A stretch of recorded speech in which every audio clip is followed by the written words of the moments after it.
Welcome to this episode of the Strong Kind podcast. This episode is with Brad Stulberg. Brad is an author, he's a thinker, he's a lifter. We had a really great conversation oriented around a lot of different things.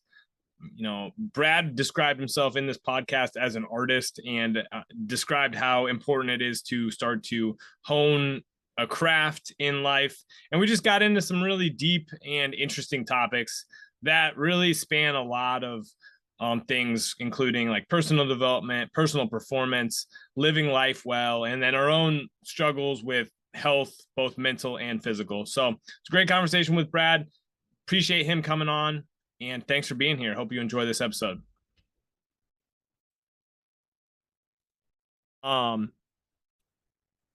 So Brad, you reaching out to me was like, what the hell? Like, because I actually have followed you, I think for a little over a year. I think I read the Practice of Groundedness at the beginning of 2024. Okay. So it was like early on in the year, and I appreciate your work a lot. And you're also I think I'm very similar to you. You've kind of struggled, well, not maybe kind of, but you struggle with OCD, That's uh, right. and probably anxiety, which anymore. We can get into that because that's just one of those topics. But you reaching out to me was just like, holy shit, this is the power of the internet, right? So, but how long have you? I'm gonna probably call this episode sustainable excellence, right? But how long have you been into like that concept, and like what got you writing, and how did you kind of get to this place where you're at now? Let's start there. Yeah. Well, first off, credit goes to my dear friend. He's like a brother, Justin Bosley, who sent me an email, I think, forwarded me some of your stuff, and then called me. And he's like, you got to check out this guy, David Haggerty, because I think you dig his stuff. And I think he called you like a younger version of Dan John, but like a little more like a little more philosophy.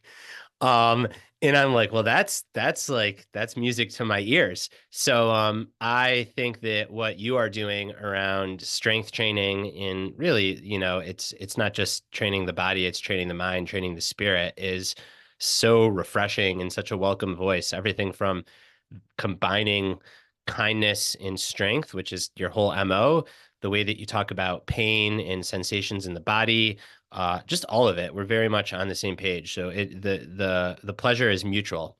To answer your question, I have been thinking about this sort of thing for the last 15 years. Um, I did a graduate degree in public health, Okay. and it was at that point that it became really clear to me that I wasn't as interested in working on the like sick care or the absence of disease, but was much more interested in what makes for human flourishing. Yeah. Um, and and this was also, 2009, 2010. I'm in graduate school. It's very much Internet 1.0, the blog sphere. So Yeah. I just started a blog on some of these topics, Yeah. and it was totally like a labor of love for the longest time. And then some of my writing got picked up, and one opportunity led to another, and it's what I've been doing ever since. Yeah. I'm like 15 years behind on the blogosphere. I did have a blog in like 2010. I just committed to, I for some reason it was like I think it was who is it? What's Ryan Holiday? I'm a big Ryan Holiday fan, right? And my mic was off there. Ryan Holiday, but like if you want to be a writer, just write. Like it's not That's about the right. external accolades, right? And I'm also just like I'm a big Hemingway fan, like and you just Hemingway's is like you sit down at the sit down and you just bleed, right? And like it's so freaking hard. But and also I think to some extent I'm kind of raging against the AI machine. I'm afraid. It's not that I'm against AI. I'm afraid of the loss of human creativity and like critical thinking and writing. That's like my biggest fear is that we just lose the ability to critically think, and I think we're to some extent on the way there, right? But yeah, so 15 years ago, like you got started on this path, which kind of brings me to, well, you human flourishing, right? What does that mean? What does that mean to you? And like where do we go wrong? Yeah, I think that it's the most important thing that there is. For me, excellence or flourishing means involved engagement in worthwhile activities that align with your values and goals. So there's really three parts to that, right? The first is involved engagement. That is immersion, absorption, deep focus, studying a craft, learning a craft, whether that craft is picking a barbell off the ground, making pottery, or parenting a child. But it's giving something your all and respecting it and getting real intimate and close with it. The second part of that is worthwhile. So you can give staring at, your basement wall your all. Is that worthwhile? I guess this kind of lies in the eyes of the beholder. But in today's world, I think that there's so much kind of cheap, shallow, superficial activity that can crowd out the real thing. So it's about in your own life and for yourself, trying to deduce like where's the brown rice and where's the Skittles and choosing the brown rice. Yeah. Uh, and then the final part of that is it supports your values and long-term goals. Well, this is really about knowing who you are and who you want to become. And if you can find something that checks those three boxes, where you get involved engagement, where to you it's worthwhile and where it's in alignment with your values and goals, then I think that is a huge part of what makes life worth living. And that can sound pretty bold, but this is an age-old philosophy, East and West. Mm-hmm. Yeah. I think that like, oh man, I think everything you just said there was awesome. In just like it's just breaking down what flourishing and excellence are. Like you've thought it through, which is like one of the things I'm like really trying to work on when I write is like, what the hell am I talking about? Like, and some of it is just I'm just getting in the reps. I kind of acknowledge that this year is gonna be my and I've put out content for 3.5 to 4 years through my business, right, as a way to just get people to see me. And I think I've honed some aspects of like short form content, but it's so superficial, right? I mean, even my content is deeper than a lot of people's content, but like what you just said there, giving something your all, or like giving your all. What was the first thing? The first thing was Yeah, I call it like involved engagement, involved but like engagement. Yeah, intimacy, getting really yeah, close to something. yeah. Like caring about something enough to look like an idiot when you begin it, and honestly feel like an idiot when you've continued it long enough to be like, I should be better at this than I am, which like that's one of those biggest things. Like, what the hell does that mean? Like, who are we judging this against, right? But like, why do people not do that anymore? Does that make sense? Or what stops people from doing it? Yeah, I think that like the we get the candy version of it. So it's like the shallow version. So rather than read a book, you read a tweet or a social media post. Not that there's anything wrong with social media. I'm on social media. That's how we connected. It's a Yeah, tool. yeah, But if that becomes the end instead of a means to an end, then I think it's problematic. It is the person that hops from one exercise fad to the next and can only stick with something for 3 months because they're constantly upsold on the next great thing. Um, I think it just requires more worthwhile effort up front, but it gives back so much more. I'm going to go back. I love this metaphor, but the Skittles and M&Ms, right? So if you're hungry and you're faced with Skittles or M&Ms, most people, or excuse me, Skittles or brown rice. If you're hungry and you're I was faced gonna say with I could do both of yeah, those. you could do both. But if you're faced with Skittles or brown rice, you're probably going to choose the Skittles because they're super easy. They taste great. You're going to be like all over them from the get-go. And eventually what happens is you start to feel empty and sick of eating Skittles. But it's just still like you choose it. It's like an addiction, right? You just stuff your face with those Yeah, Skittles. Whereas eating brown rice, like the first couple bites are never going to be as satisfying yeah, as Skittles. But yeah, eventually you eat enough brown rice and you start to feel really satiated and good. And then you eat so much brown rice that you are able to have just a couple Skittles without binging on them because you kind of know what eating Skittles leads to versus what eating brown rice leads to. yeah, And I think in every element of our life, there's like the Skittles version and the brown rice version. And the brown rice version always requires more effort, more focus up front, but it gives back so much more on the other end of it. yeah. Um, for you and your audience, maybe in particular, the deadlift, right? For me, The reason to deadlift is every once in a while, you just get a feel for the bar Yeah. and you feel the slack come out of it. You feel it starting to move, and you are just so in sync with that movement and that thing. Yeah. That takes, I don't know, you tell me, at least 3, 4 years to start to experience. I'm sure someone that's been doing it for 2 decades says, it takes 2 decades to experience. But Yeah. that is like a long-term progression and a long-term path that you have to commit to, and you have to go through the mundane and the drudgery to get there. But it's that feeling Yeah. that no AI can replace. You can get a robot to pick up 1,000 pounds, but a robot can't feel that for you. Same Yeah. goes with writing, same goes with a relationship, same goes with having a child. But in order to get that feeling of depth and texture that makes you feel so alive, like you're having this organic human experience, well, you've got to put in a fair amount of effort up front, and you kind of have to say no to all the pseudo greatness that's out there, or Yeah. the pseudo connection, or the pseudo depth. Yeah, the pseudo exercises. I mean, because like, okay, like exercises are just tools, right? But like, humans have a tremendous novelty bias, right? And I had a great podcast with somebody who is basically a nutrition and habits coach, and he's like, I'm like, what is the biggest thing that you do for people? It's like I maintain their attention long enough for them to reach their goals, right? I'm like, Ooh, I damn, like that. that's a good way to put it, right? Because what you're constantly being bombarded with in fitness culture, diet culture, training culture. I mean, like exercises again, combining a lunge with a twist is fine, but like there's something inherently hard about deadlifting heavy that cannot be replaced. Like there's something inherently hard about squatting heavy that cannot be replaced by another exercise, even if that exercise works quote unquote the same muscles, right? Like there's an intrinsic skill that you develop by doing the thing that makes you feel certain, like, and it's just cool. Like hip thrusts are great. You know why people like hip thrusts? Because they can put on a bunch of weight and like they can say, oh, I'm doing a bunch of weight, but there's not a whole lot of skill in doing hip thrusts. That's why, they're pretty relatively easy to learn, like easy to load, which is utility. Deadlifting, I actually hate hip thrust, as I an aside. It takes so long to set up and to work up to a yeah, working weight. And I don't know if this is right or not, but the guy that coaches me, like, to do hip thrust to like 1 or 2 reps in reserve, like I just get a panic attack every single time. It's because terrible. yeah. I mean, I just think lunging and Romanian deadlifting and squatting are just way more bang for your buck.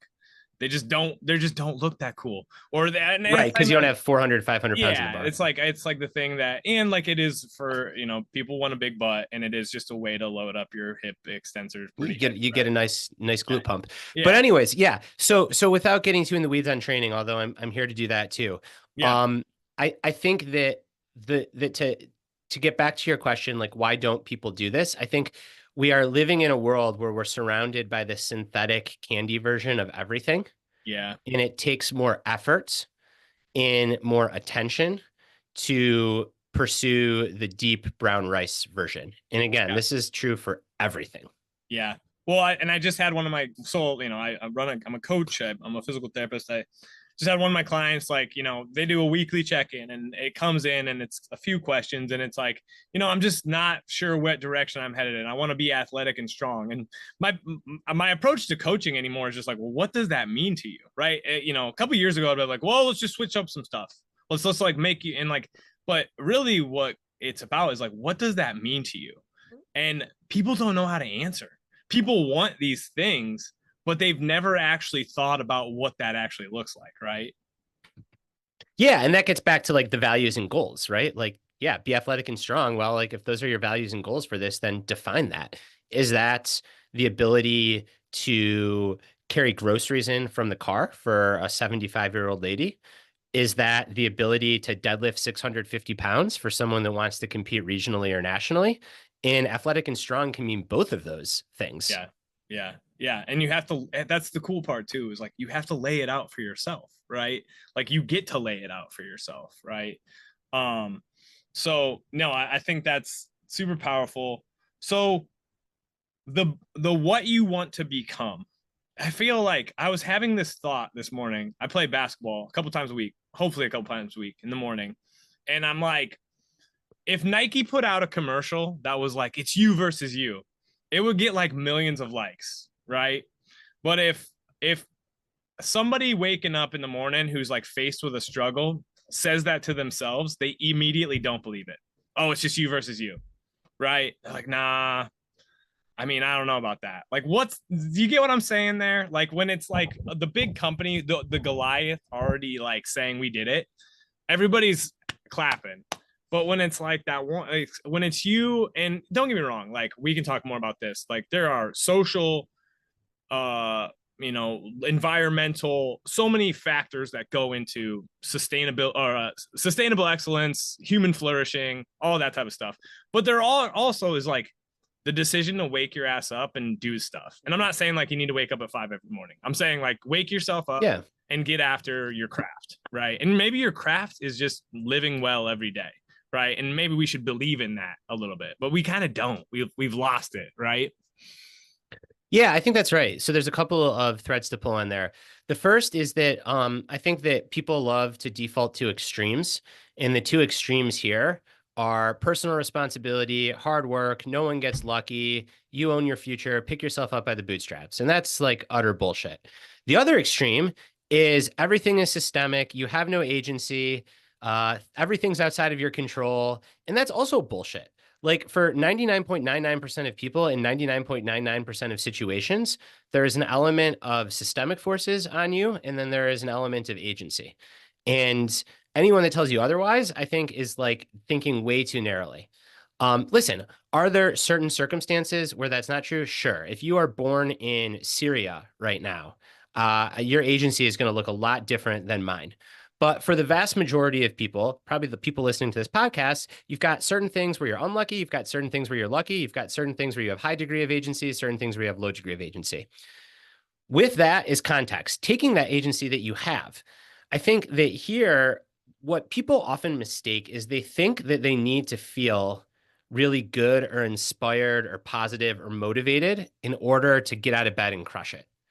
And what I have found over the last 15 years doing this work and researching is that it is very much the opposite that is true.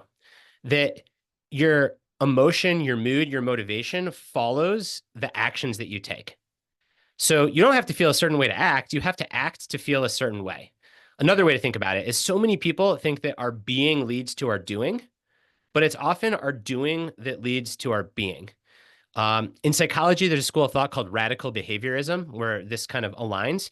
And it essentially says that like we can't control our thoughts, we can't control how we feel, but we generally can control the actions that we take, the behaviors. And by taking behaviors that aligns with our values, we then feel good and we start to get into more positive thinking cycles. This runs counter to all the self-help bullshit that's like, you know, the law of attraction and The Secret and say your 8 mantras and they'll become true, or just like think positive thoughts. No, like that's just not how the human brain works. It's not how the human nervous system works. But what does tend to work is show up, get started, take actions that align with your values, and then see how you feel.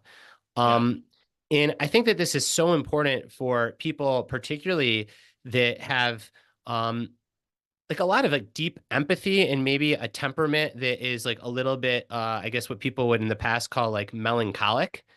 Like, you know, you kind of like you're a deep feeler, you have empathy, you see like everything that's happening in the world, and like you can feel down. And instead of being like, oh, something's wrong with me or something's broken, it's like, oh, I feel this way because I'm an empathetic person.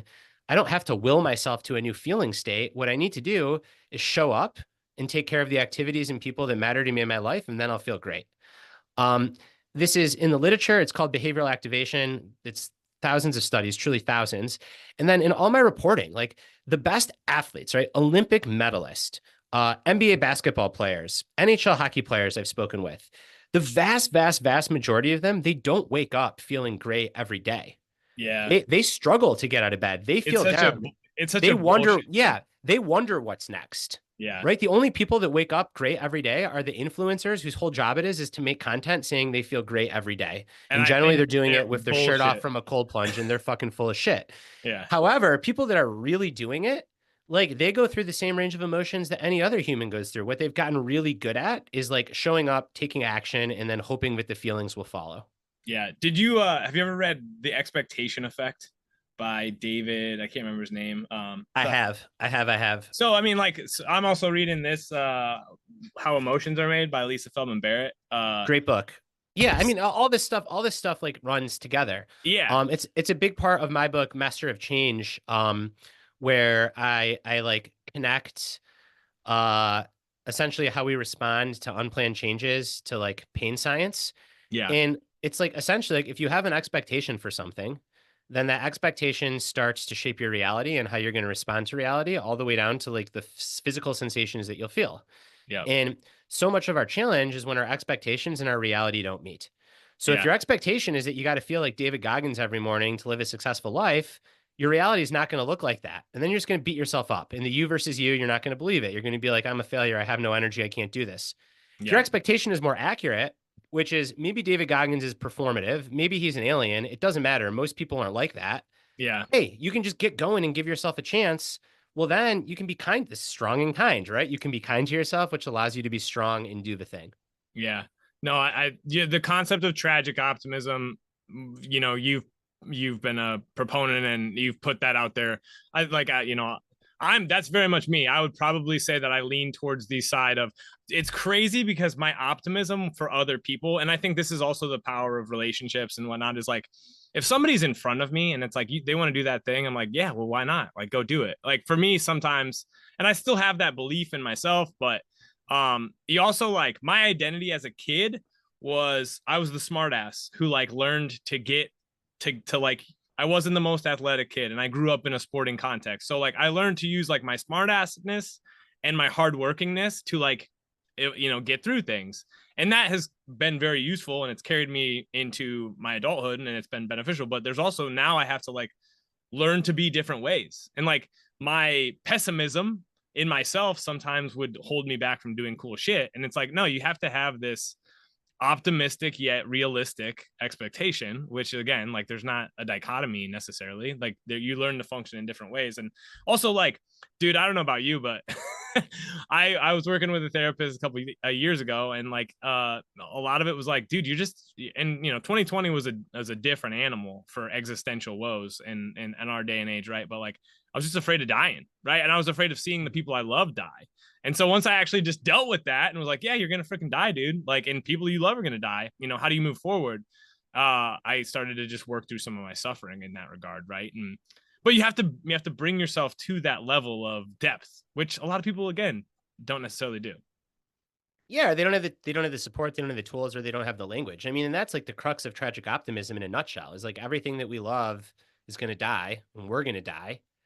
I mean, that's pretty tragic and despairing. So, how do you go forward and live with optimism and hope and productivity? Uh, Not in spite of that, but because of that, because your time is limited. And how do you hold those two things at once? The tragedy of loss and the blessing of life. And like, sounds pretty cliche, but it is the truest thing that there is. Yeah. Yeah. So let's talk about your mental health, your OCD. Yeah. Like because rumination in multiple of these like I'm a big ruminator. I was anyway. I've gotten a lot better. I've gotten a lot better at noticing those patterns. But like rumination is one of those really horrible things for our body budget, right? In the words of Lisa Feldman Barrett, like because you're basically just ruminating on a problem that like you're not really going to solve, or if you should just go solve it, right? Or it's out of your control. But like that was where a lot of my problems stemmed from a few years back, and it was physically exhausting to me. I wouldn't say it was physically exhausting; it was like spiritually exhausting, which is a Yeah. different concept. But like, tell us about where your struggles are, if you Yeah. have. So right now I feel like I'm in a pretty good place. Took a while to get here. Like lots of good evidence-based therapy from a really skilled therapist, and an SSRI and medication. But what, 7, 8 years ago now, when my OCD came on, it was just like utterly debilitating.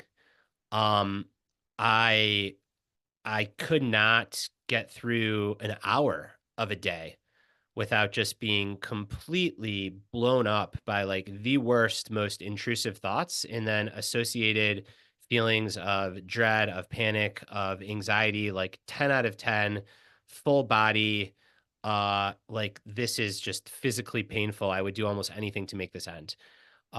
It came on for me in a really stark and sudden way, which was terrifying, but also in hindsight, kind of a blessing because there was no like waiting around to get help. It was like, whoa, like my brain is broken right now. This is Yeah. not normal. This is not like something is wrong here. I need to get help. So I got help really quickly. I got an OCD diagnosis within a month. And then I was able to start the treatment. But I was pretty sick for like a year. And then there was probably a, I don't know, 3-year period after that where I was like fine, but it was still a regular part of my life. And then I'd say over the past 3 years, it's like a very, very minor part of my life Yeah. at that. I'm glad to hear that. Like, so mine was like, so, and I never got, I was told that by there was no clinical diagnosis. Like multiple therapists were like, it sounds like you have health anxiety that's boiling or like borderline Yeah, well, OCD, right? the existential stuff is a big time OCD theme, right? This Yeah, notion right. of like, I'm gonna die, everything I love is gonna die.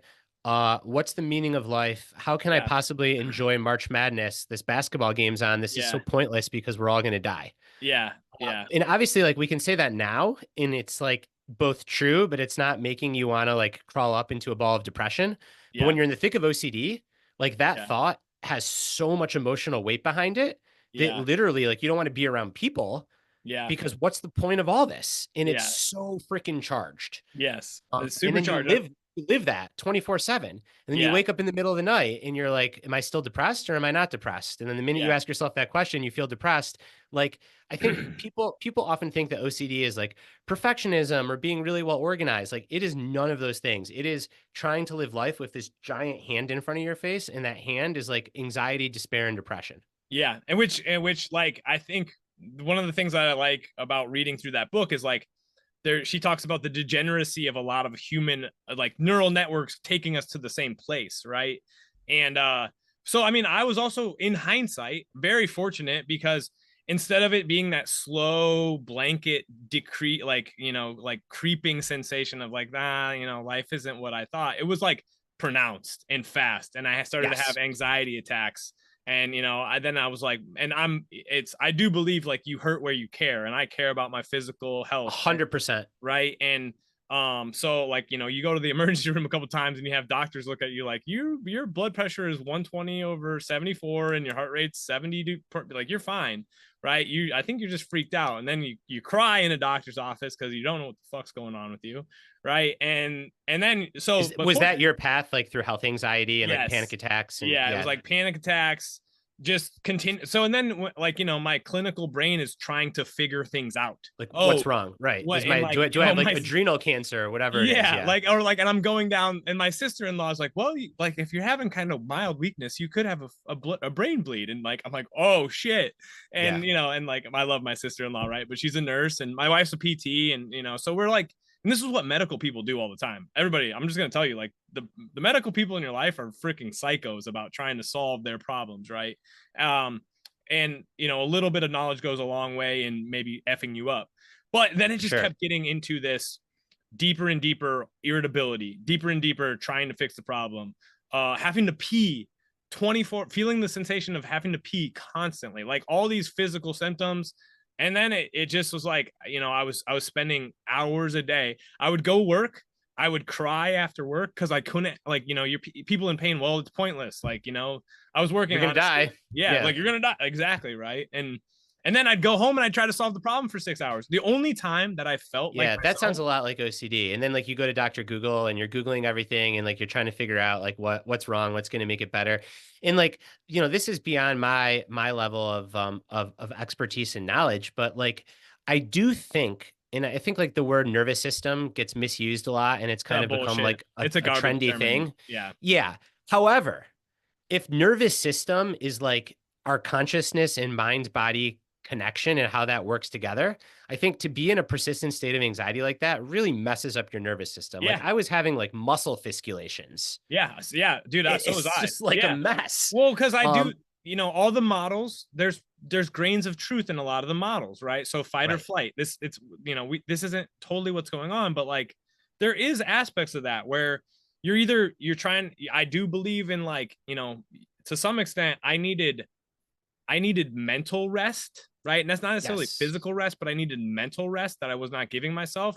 And what that was basically doing was putting me in some type of like your brain's just like, dude, you just you need to chill. I don't know how to understand Yeah. that, right? Exactly. I think like there's a million metaphors. The one that I like to use is you have like all these like different alarm systems throughout your body, right? You've got Yeah, like an alarm system for physical sensation, an alarm system for mental sensation, an alarm system for cognitive thoughts that are unpleasant. And when you're in the thick of something like this, that alarm system gets so highly tuned yep, that the honk of a car will set it off because you're yeah, so scanning for yeah, threat. yeah, And I don't know the systemic terms for this, but existing in that state just like messes up your being. yeah, And that's why it's so important to go get help sooner rather than later if you yeah. find yourself walking into that state. Yeah, like getting help, getting outside perspective, in hindsight, looking back and putting the pieces together in a logical way and be like, and thank God it was, because I do think this is what happens. It happens so slow for some people that Yep. they don't piece it together, and they look at a lot of these things that happen like, well, there weren't really any connections there. But like, dude, I was in crowds for like 2 years. When we were in crowds, I was like, I was antsy because like, I think where my first anxiety attack, I went to the gym, which was probably a dumb decision. I did wear a mask, but I went to the gym in like early July. It was right before the 4th of July.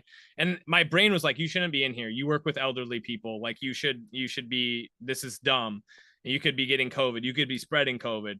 And I had a panic attack while bench pressing. I also maybe just suck at bench pressing. I don't know. But like, and so, and I like what my brain did was like, it knows what the stroke symptoms of a stroke were, and my brain was like tricking me into thinking I was having a You're stroke. having a stroke. Yeah. Yeah. So to go back to like a lot of the things, the practice of groundedness, I read it, the concept I love, but like, what does that mean? Like, what is groundedness? As rather simply, relatively simply for us, go read the book. Like, this is why you read books, people, so that you can extract things in a logical manner from somebody who laid it out really well. But like, give us the Cliff Notes version of why that's important to you. I just define groundedness as having a sense of internal stability that you can take with you wherever you go. Yeah. That is the most simple manifestation or rendering of groundedness. Now, how you create that internal stability to take with you wherever you go is, a 280-page book. Yeah. But like what you get out of it is the imagery of a big redwood or oak tree that can stand amidst all kinds of weather, that can be blown around by the wind, but it's got this deep root system. In the case of redwood, it's actually not that deep, but it's connected to the They root connect to systems around yeah, other trees, which is a yeah, part of this. yeah, But it's got a root system that's underground that no one sees, but that's what gives it its stability in all kinds of weather. And I think that we're the same. Like each and every one of us has like a root system that's underground. And by paying attention to that, by watering it with attention and care, what we get out of it is this sense of stability, of groundedness, that we can be strong and be who we are in all kinds of circumstances, and that we can tell the truth. And I think that that's really important. We, at least here in America, it can seem like grifters and assholes and charlatans and people who lie, steal, and steal are like kind of having a heyday and they're quote unquote winning. But I just think when you look at the long arc of history, one, those people don't win. And two, even for the short windows where they do win, it's a miserable existence. And I think now more than ever, it is important to have integrity, to know your values, to know what you stand for, to know the kind of actions that you want to show up and to take them. Because once you give up on that, then like the bad guys have won. And I hate to say good guy, bad guy, but like the forces of malevolency have won. yeah, yeah. No, I think the groundedness. When I learned the concept of equanimity, I was like, okay, that's something to work on, right? Like that's trying to be maintained. And it doesn't mean that you're not affected by things, but you're also just grounded in, like you mentioned, like your own values, which acceptance and commitment therapy, values oriented therapy was really useful for me. I think a lot of people should look into their values, on like try to figure out what their values are. Unfortunately, a lot of people don't have value systems, right? Which also lends itself to acting with integrity, right? Yeah, And being, I love metaphor, right? Because like we're pointing at these truths that I feel like people they intuit and they feel and they might even already know, but they don't yet have the words for. And my job as a writer is to help you find the words because like once you have the words, it becomes more concrete. And you could think of it as like approaching the barbell and it's on the ground, it's got all this weight on it. And there's this inclination to like jerk it off the ground and to rush the lift because you're a little bit scared. But if you do that, like you're probably not going to finish the lift. yeah, So you have to have the confidence and not the fake confidence. Like you can't fake your way into this. The learned skill yeah, of taking slack out of the bar, of bracing, of pushing into the ground, of being patient, and of knowing that gives you the best chance at making the lift. And even if you miss the lift, it will be fine. That to me is such a metaphor for life because how often do we like rush the lift in life? Like yeah, we get anxious, we get scared, we jerk it off the ground, we just decide we're not even going to try. yeah, But if you develop that skill and that confidence that only comes from putting in the reps and in practice, like I know in life, it's like I know my values, I know how to act on those values, and I can just be confident that if I show up and keep acting on my values, the bar's going to move. yeah, And I have to yeah, be patient and I have to be willing to take the slack out of the bar and I have to sit with that discomfort. And that anxiety never goes away. You know, I yeah, talked to Lane Norton, world champion in his age and class weightlifter, excuse me, not weightlifter, powerlifter. And he talks about like feeling the anxiety because the yeah, weight's heavy. It's always heavy. So it's not about making that go away, but it's about knowing that you can sit with it. yeah, And I just think like that is groundedness. And then to take that and apply that to life. yeah. Let's talk about some of who are your influences. I know you collaborate with Steve Magnus, who I love Do Hard Things. I love Steve's writing, and but like who are your influences, who are your collaborators, and like why those people? So my biggest intellectual influences are probably Robert Pirsig, first and foremost. Oh yeah, Uh, Zen in the Art the of Zen and Motorcycle the Art of Maintenance. Motorcycle Maintenance in a much lesser known book called Lila Isla, yeah, that is much denser, was nominated for a Pulitzer Prize, didn't sell nearly as well as Zen and the Art of Motorcycle Maintenance. My daughter's name is Lila. That book had a big impact on me. um, so he is by far my biggest intellectual influence. My next book, which comes out about a year from now, is really just like building on his work in so many different ways. Eric Fromm is a huge influence on me. Uh, Mid 20th century humanistic philosopher and psychoanalyst. Wrote a book called The Art of Loving that is a beautiful book. A book called Escape from Freedom that I think sums up what's happening in the culture today, like eloquently. Um, and then so many other good books too. A denser book called To Have or To Be. I'm really influenced by a media theorist named Neil Postman, who wrote a book called Amusing Ourselves to Death, yeah, who in 1984, when this book was published, predicted that a reality TV star would one day be the president and destroy the ability for people to think clearly. This is 1984. He had that prediction. yeah, So you read that book and it's like, this guy's an oracle. This is the most prescient book ever. In terms of living people, Steve Magnus is my first and foremost collaborative partner. Cal Newport, deep yeah, work, digital minimalism, slow productivity. He's one of my closest friends. We work together. We talk all the time. Um, I don't know him as well, but I'm proud to call Ryan Holiday a friend because I think I really admire his work and what he's doing with current events and really standing up for his values. So he's an influence of mine. Um, and then I don't want to miss anyone. I'm sure I'm missing some people, but I guess like those are the foremost influences. But really, like Persig from, and I guess more recently Postman. I see myself in like that kind of humanistic lineage. yeah. Well, I love that. When I was in I almost went to medical school, and I'm very glad that I didn't, to be honest. But I did shadow a guy. He was a palliative care physician, and I'm like, what made you do this? And he's like, there has to be there has to be humans in medicine, right? And like he's like, a lot of people think they're humans, but like, and he's like, I can tell that you care about humans. Like that's like why you're even following me around, right? Because you are curious about like alleviating suffering, right?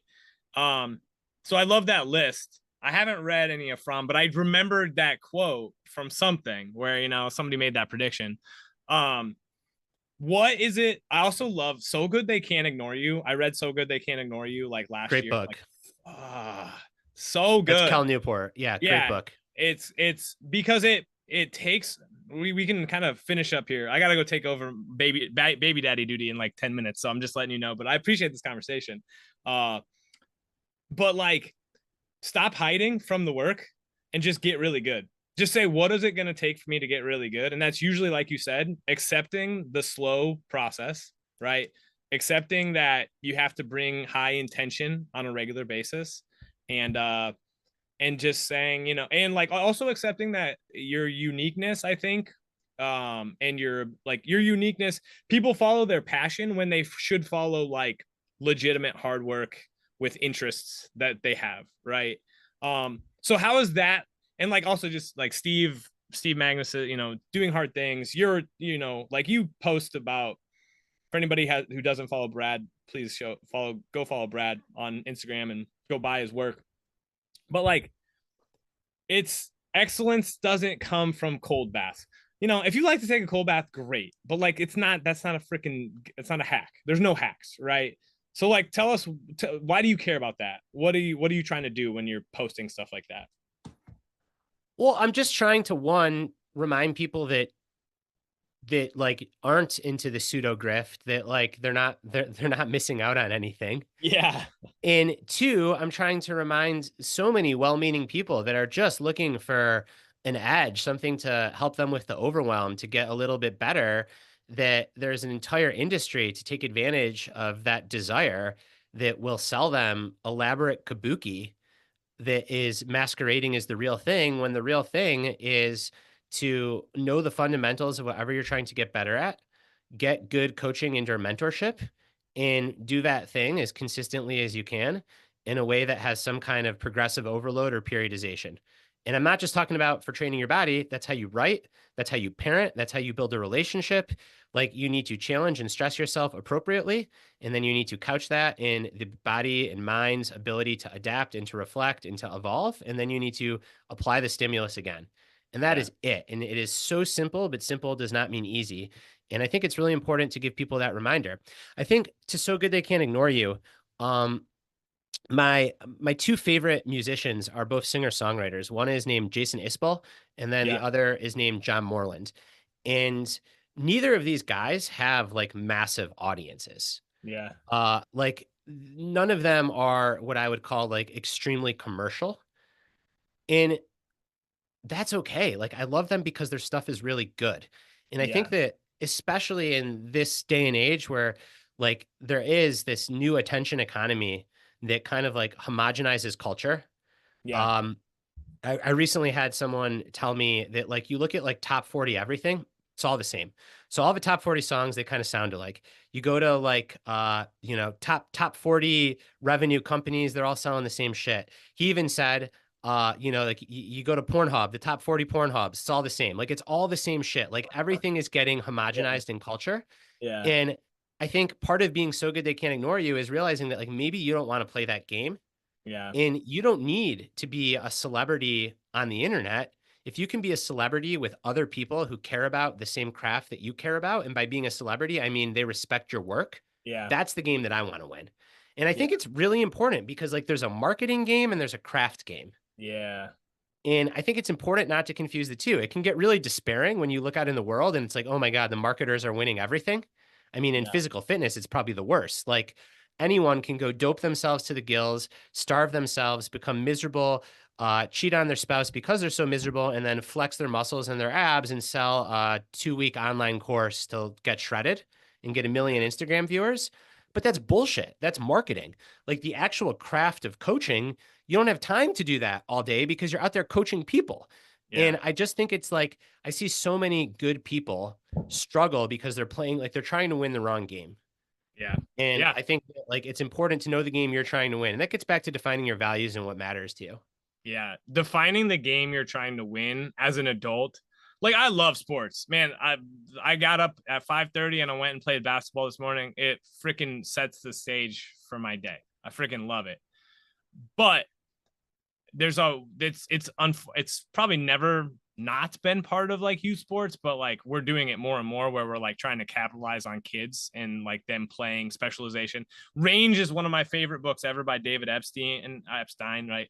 Like, and it's not that you shouldn't specialize, it's that there is a breadth of skills that if you develop those breadths of skills, then you can go specialize and be better suited for it. Whereas like people think that the shortcut is to just, go all in on something. And it's so true. You're right. Like, I mean, and don't get me wrong, me and my wife have been listening to Pink Pony Club for some freaking reason on repeat, and it's catchy and it's fun, but it's not anywhere as freaking awesome as Sturgill Simpson, right? Or some of these people like, and like, yeah, I like Jason Isabel a lot.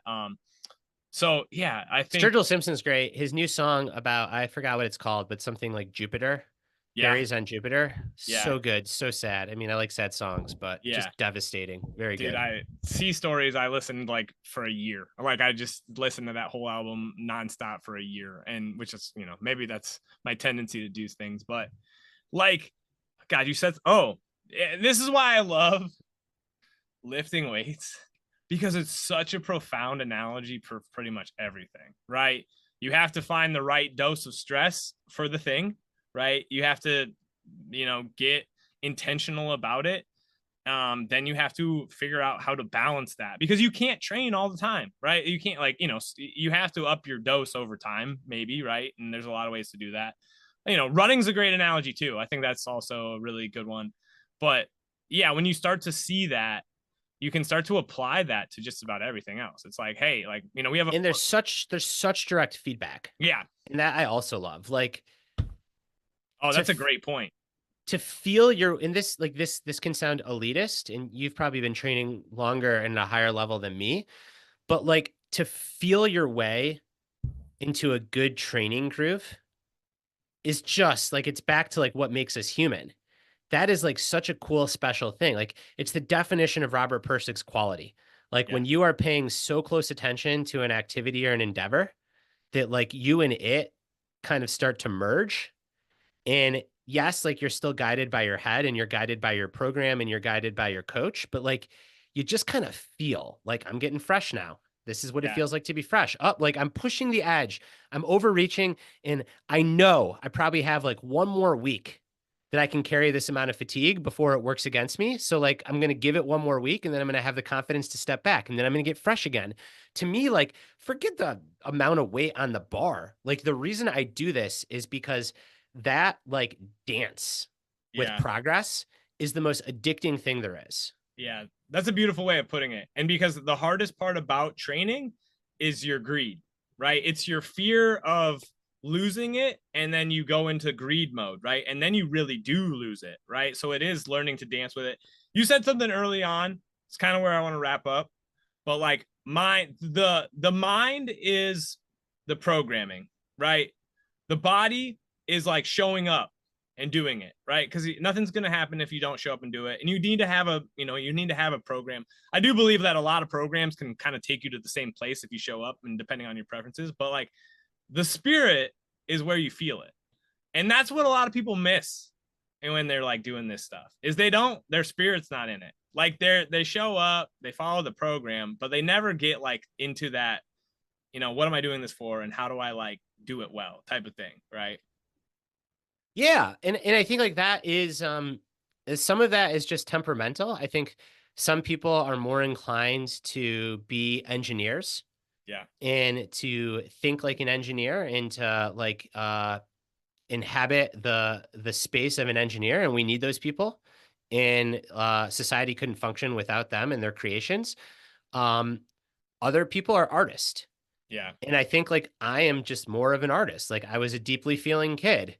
Um, I cannot build a Little Tikes basketball hoop to save my life. Again, I'm really glad that engineers exist. I don't work that way, but I can listen to a Jason Isbell song and I have a pretty good sense of like what Jason Isbell was feeling when he wrote that song, because now I feel it too.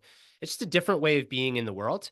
Yeah. And I think that, again, it's not better or worse, but I think for those who are wired to like appreciate art, you can start to see training is like a kind of art. Like I define art is it's something that elicits like a very strong emotional resonance and feeling. And for me, training is at its best when it does that. Yeah, that's And it's true. just fun, right? Like you do Oh, it dude, again, it's so it's a fun. metaphor for life. Like you do it with Yeah, other people, you make progress, you get injured, you have to be curious. yeah. Um, I just I, feel I so I think freaking much I think better, and I after I think go that do it. yeah, I think the curiosity part of training is really good. So the same friend, I used to live in California. We were neighbors, and we would train together like 4 days a week. And once we started to get pretty strong, it gets scary. Like when you Yeah, got a lot of weight on the bar, especially when you're squatting. Um, and he would start to say like Brave New World before attempting like a new weight. And that kind of became a mantra for me, like Brave New World. Like it shifts you out of like, oh, this is scary mode to like curiosity. yeah, And it's kind of like, huh, like this is going to be interesting. yeah, And like that's another thing that you get with training is like you learn to take things that might be uncomfortable or scary and approach them with curiosity. yeah. I love that because you have to. I was talking to a client, came over and lifted this morning, and I'm like, so here's the thing. It's like to get to that new level, yes, your programming has to be good. You have to be pushing hard, but you also have to be curious enough to see like and kind of believe. You got to be curious on the side of I can do this. Like, and what's awesome is like when I load up weight on the bar and people don't know what it is, they usually do it because it's like I believe you can do this, right? And then they go and like, but if they would have loaded that 10 to 15 more pounds on there, they would have been like a little timid, right? Which I think is that's just the power of the human mind and like or just the power of a lot of things, right? So Brad Stulberg, where can people find you? Yeah, the best place to find me is really the only social media platform I'm still active on is Instagram, where my handle is just my name at Brad Stulberg. And then the books are The Practice of Groundedness and Master of Change. I appreciate you. This was a really good conversation. I hope to have another one with you in the near future. And yeah, I hope I'm gonna keep writing. So maybe we'll be hitting you up for some tips in the not too distant future. So yeah, we'll I'm see gonna where keep that goes. I'm gonna keep lifting. I really want to hit a 550 pull Yeah, and it's dude, hard. It's you get heavy. yeah, like you'll get there. You got coaching and you got time. How old are you? 38. Oh yeah, you can do you could keep getting stronger until you're 80. So just Yeah. keep going. It's crazy. This is like inside baseball, but I pulled what was it? 515. And this was just like end of year kind of seeing where I'm at. And it was heavy, but it kind of flew and it wasn't like in a meet setting or anything like that. Yeah, And it wasn't my coach, it's the co-owner of the gym who also coaches, who I trust and knows this. yeah, And he's just like, fuck it, like that flew. Like, unless like my PR is 520. He's like, unless like you need to like see a PR, like go for it. Like load 540 on the bar. yeah. Holy shit, 540 is heavier than 515. Yeah, yeah. Hey, I love the audacity, but yeah, you'll get there, man. Just as I mean, stay healthy. Availability is the best ability, or the best ability is availability. Stay healthy and keep doing the thing. So, hey, man, I appreciate you. All right, take care. Peace.